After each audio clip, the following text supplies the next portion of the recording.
Olá pessoal, aqui é o professor Ebster e hoje nós vamos falar sobre algo muito importante, sobre a cartografia, que é a ciência que estuda e produz os mapas que a gente tanto usa, seja os mapas digitais, seja os mapas em papel, seja os mapas em diversos espaços. Hoje vamos falar sobre a cartografia da evolução do desenho até o mapa. Eu me chamo Herbert Alencar e esta é a aula de Geografia. Sempre que nós começamos a falar sobre algo, é importante falarmos sobre a sua história. Assim, temos que nos perguntar o que é a cartografia. Assim como a geografia, a cartografia é um conhecimento muito antigo. E faz muito tempo que se tem registros de mapas e de sua utilização pela geografia. Existem vários registros feitos há milhares de anos atrás que vão demonstrar que já eram produzidos mapas em sociedades antigas, como, por exemplo, as sociedades da Mesopotâmia, onde hoje fica o Iraque. Mas outros diversos povos já utilizavam os mapas. Portanto, falamos de algo muito antigo que era utilizado por muitas pessoas durante muito tempo. Tanto é que podemos citar esta pessoa, que se chama Anaximandro. O que ele fala? O que ele produziu? Ele é considerado o primeiro cartógrafo, pois ele produziu um mapa que representava os continentes da Europa, parte do continente africano e parte do continente asiático. Entretanto, a África não tinha esse nome. Ele chamou a África de Líbia e chamou o que nós conhecemos de Ásia como a Síria. E apenas algumas partes da Europa foram representadas. Todas essas áreas estavam rodeadas pelo oceano. Essa era a representação que eles tinham. Será que essa representação hoje é válida?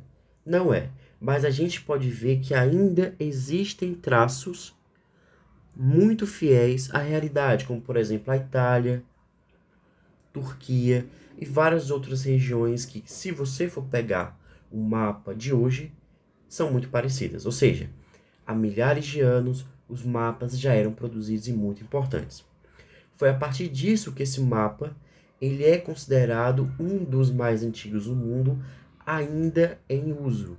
Porque as pessoas usam para compará-lo com os mapas atuais, pois neles nós temos a representação tanto das terras emersas, como também de algumas montanhas, de alguns rios e de alguns países e povos. Sendo isso, a partir do século XVI, época das grandes navegações, mapas traçados com maior precisão passaram a abrir caminho para os exploradores europeus, pois esses exploradores precisavam de mapas que apresentassem uma maior proximidade com a realidade. Quando a gente compara aquele mapa que acabamos de ver e os mapas que vamos ver posteriormente, nós vamos perceber que houve uma evolução muito grande. Para sair de um lugar e chegar a outro, nós precisamos ter a certeza do lugar que estamos indo. E foi a partir disso que os mapas se passaram a ser cada vez mais reais e com maior qualidade, como podemos ver nesse mapa. Por quê? Porque simplesmente o mapa de Anaximandro ele mostrava apenas essa região que eu vou circular agora. Partes da Europa, a região norte da África e pouquíssimas partes da Ásia. Entretanto, por causa das grandes navegações, os europeus tiveram acesso a vários lugares do mundo. E foi a partir disso que eles puderam o quê? Mapear o litoral, as praias do continente africano, do continente asiático e também do continente americano. Foi a partir disso que eles puderam compreender que o mundo era muito maior do que eles achavam ser. Portanto, aquele mapa mais antigo agora é insuficiente. Os mapas devem representar mais coisas do que eles representavam.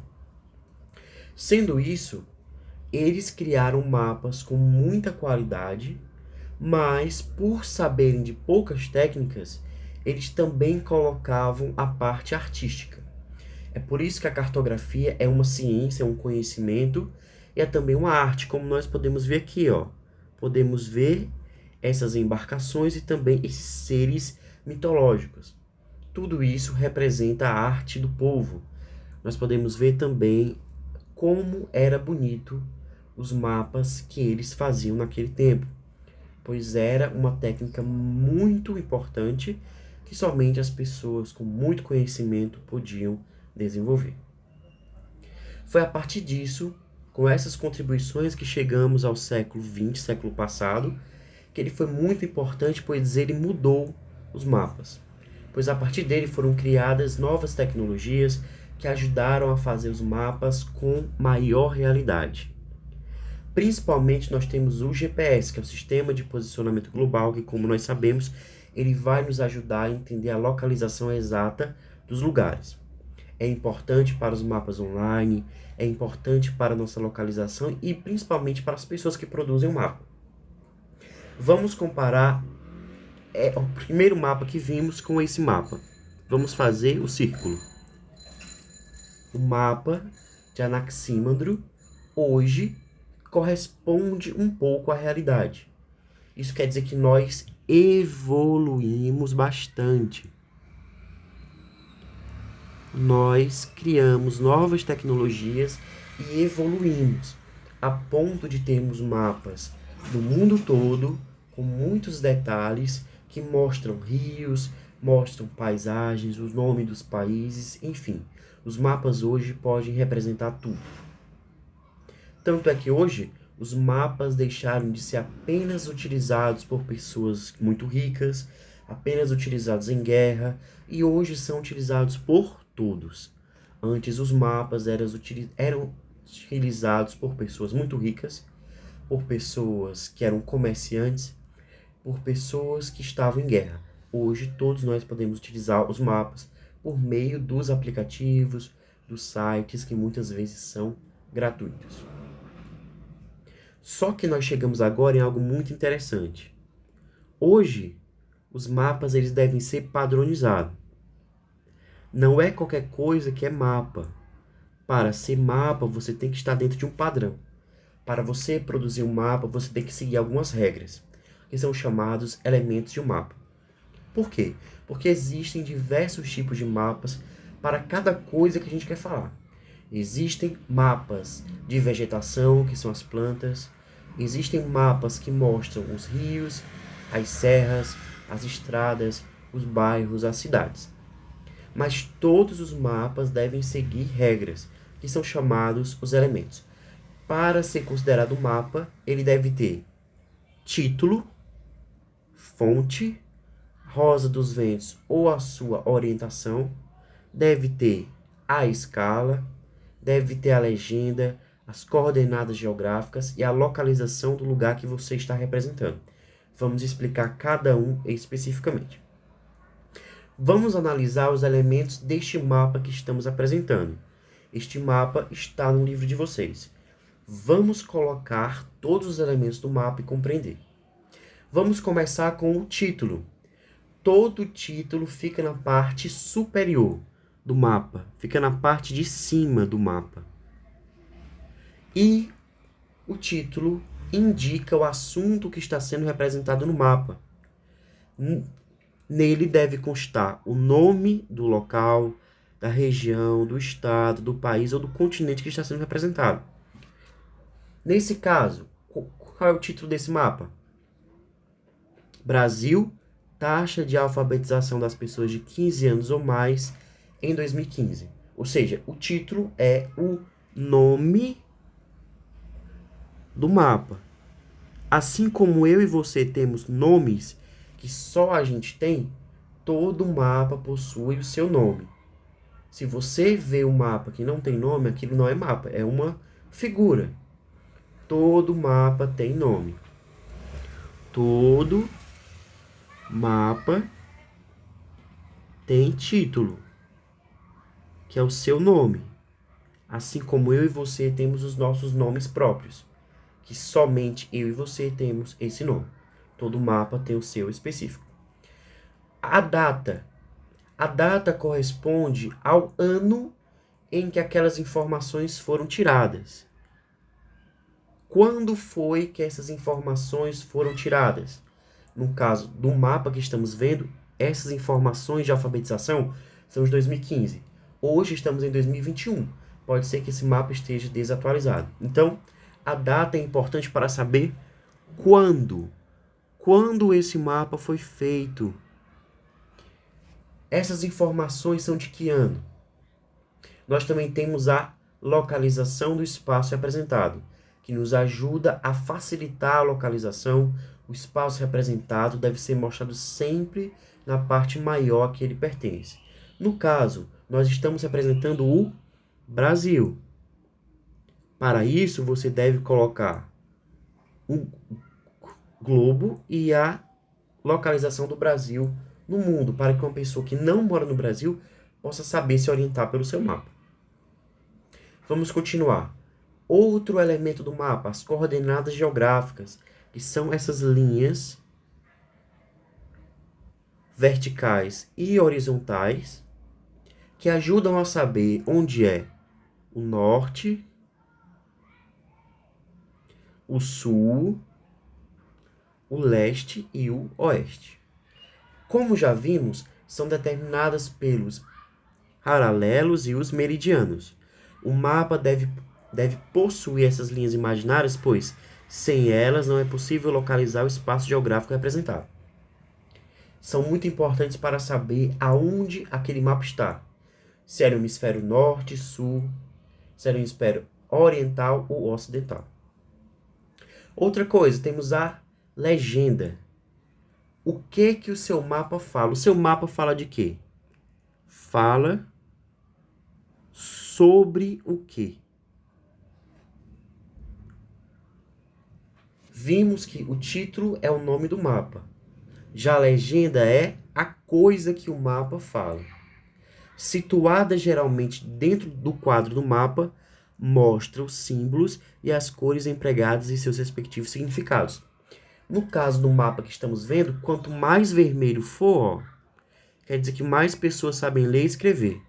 Quanto mais claro for, quer dizer que poucas pessoas sabem ler e escrever. No final, a gente vai observar esse mapa geral.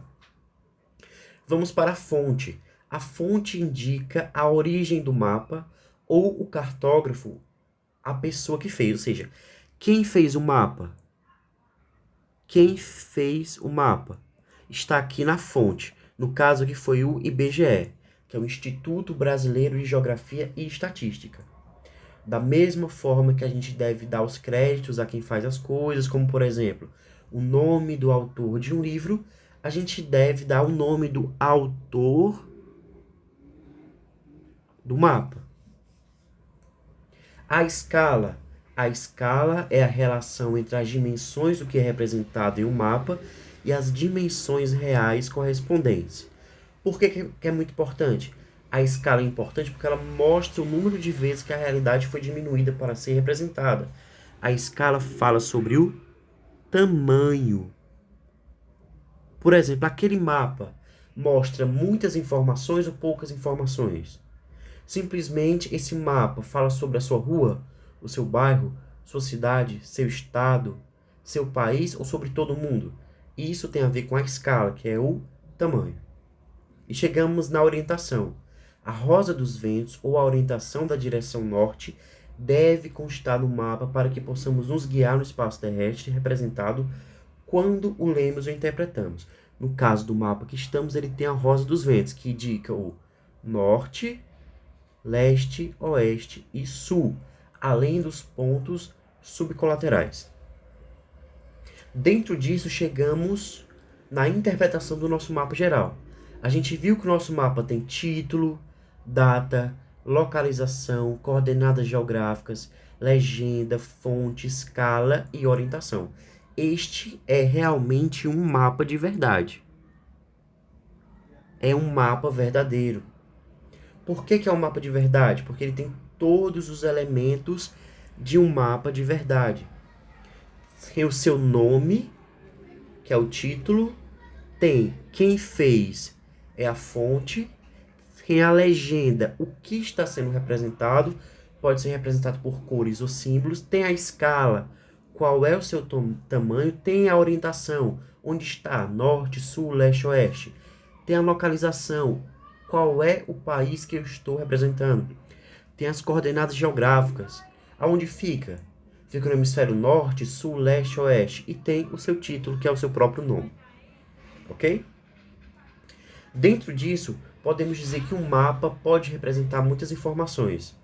Bairros, cidades, vilas, indústrias, estradas, rios, fronteira internacional, divisa de estados, aeroportos, portos e muitas outras informações. Como nós podemos ver aqui, mapa de Fortaleza e seus bairros. Da mesma forma que existem mapas do mundo, existe mapa do seu bairro, existe mapa da sua rua, inclusive você pode fazer um mapa da sua casa, como vamos ver nas próximas aulas. Ou seja, os mapas representam tudo, toda a realidade que existe na superfície terrestre pode ser desenhada em mapas. Tanto é que para isso, para você fazer um mapa bonito, bem feito, organizado, usam-se símbolos figurativos. Isso é, desenhos que representam o que se deseja mostrar. Por exemplo, nós desenhamos o desenho de um navio quando queremos falar sobre um porto. Nós desenhamos uma torre de petróleo quando queremos representar o lugar que tem petróleo, e assim por diante. Nós desenhamos um rio ou uma curva como quando queremos representar um rio ou uma estrada. Vamos observar os exemplos de símbolos gráficos, cartográficos. Por exemplo, símbolo de capital de estado. Geralmente é um círculo preto rodeado por um círculo branco e outro círculo preto. Para diferenciar do círculo de cidades com mais de 500 mil habitantes, que é apenas preto, e o círculo de cidade com poucos habitantes, que é apenas um círculo sem nada dentro. E também diferencia da vila, que é um pequeno círculo. Da mesma forma, quando queremos representar uma montanha, nós desenhamos um triângulo. Quando queremos desenhar ponte, representamos esse símbolo. Quando queremos representar indústria de papel, representamos um rolo de papel. Quando queremos representar indústria mecânica, representamos este símbolo. Quando queremos desenhar um aeroporto, desenhamos um avião. Quando queremos representar uma igreja, desenhamos a própria igreja. Quando queremos representar um petróleo, desenhamos um torre de petróleo. Quando queremos desenhar um porto, desenhamos um navio. Quando queremos representar rodovias, desenhamos de acordo com seu tamanho. Se for pista dupla, aí seria uma linha maior. Se for pista única, seria uma linha mais curta. Se for uma rodovia que não tem pavimentação, ou seja, se for uma rodovia de terra, ela vai ser representada com linhas pontilhadas. Se for uma ferrovia, linhas com traços. Se for um rio permanente, linha azul. Se for um rio temporário, rio que seca, linhas pontilhadas. Se for a linha de energia, uma linha de alta tensão, é essa a representação. Se for um gasoduto, é esta a representação. Se for uma cerca, representada com a própria forma de cerca.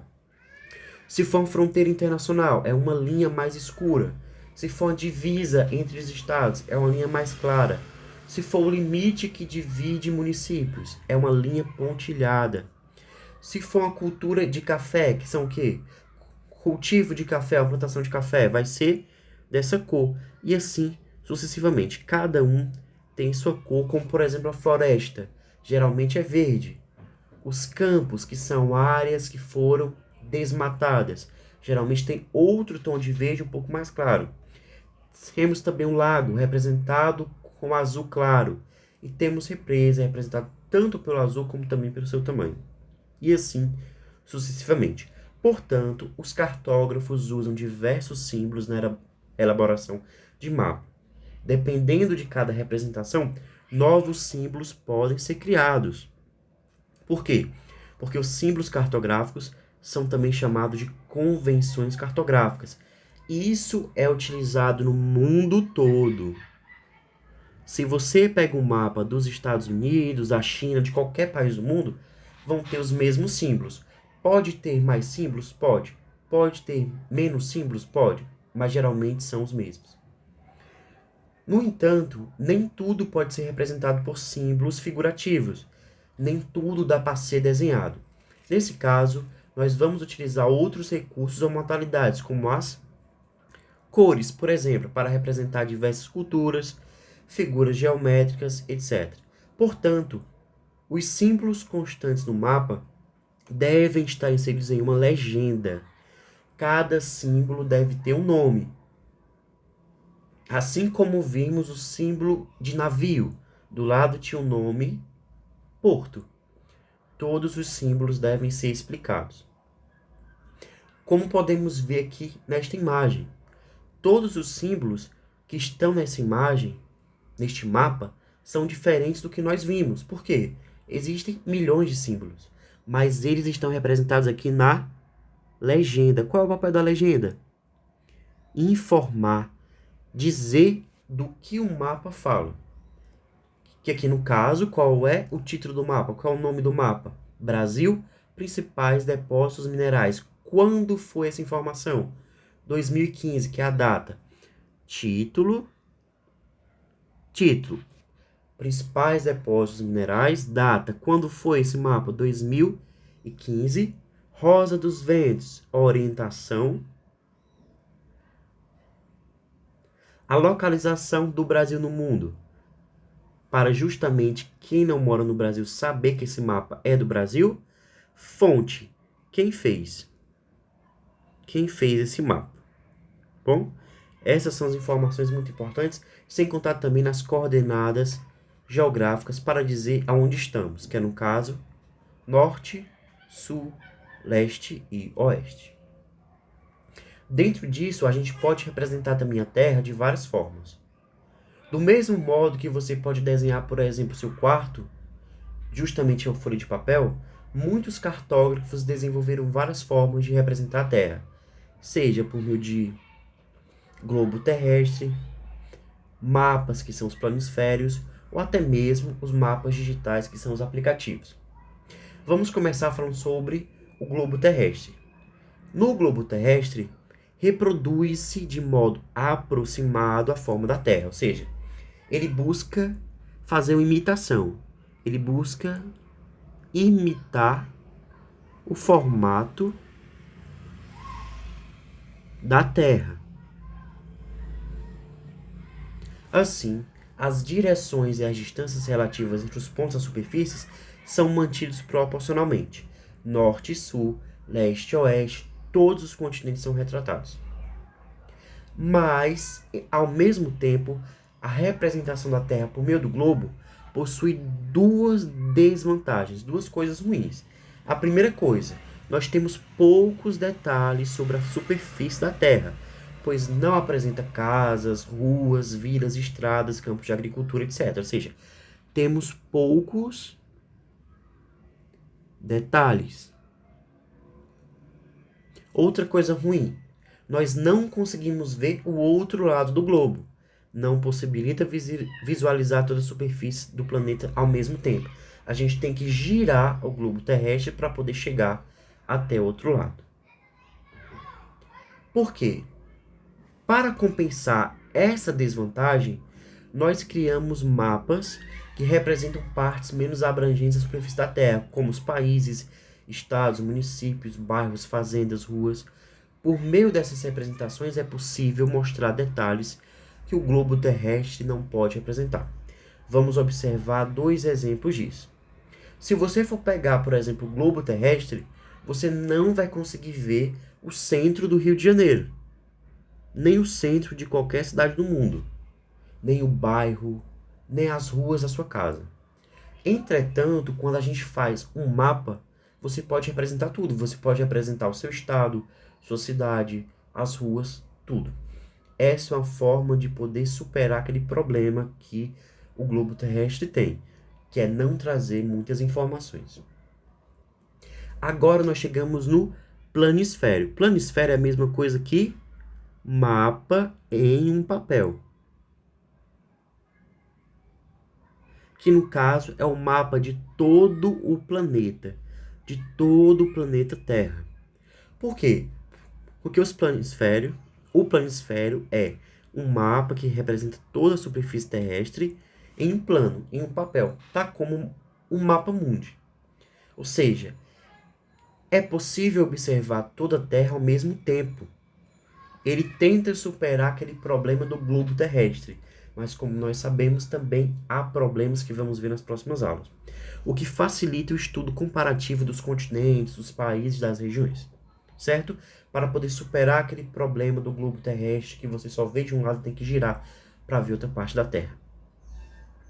Chegamos aos mapas digitais, que eles fornecem informações do tempo, do clima, dos municípios, das cidades, das estradas, dos rios, tudo.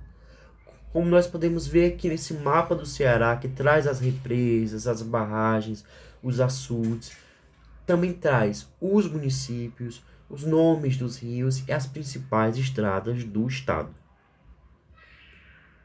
Certo, agradeço a todo mundo pela participação. Faça a atividade, que ela é muito importante. Semana que vem voltamos para continuar com o conteúdo e também para resolver essa atividade. Muito obrigado a todos.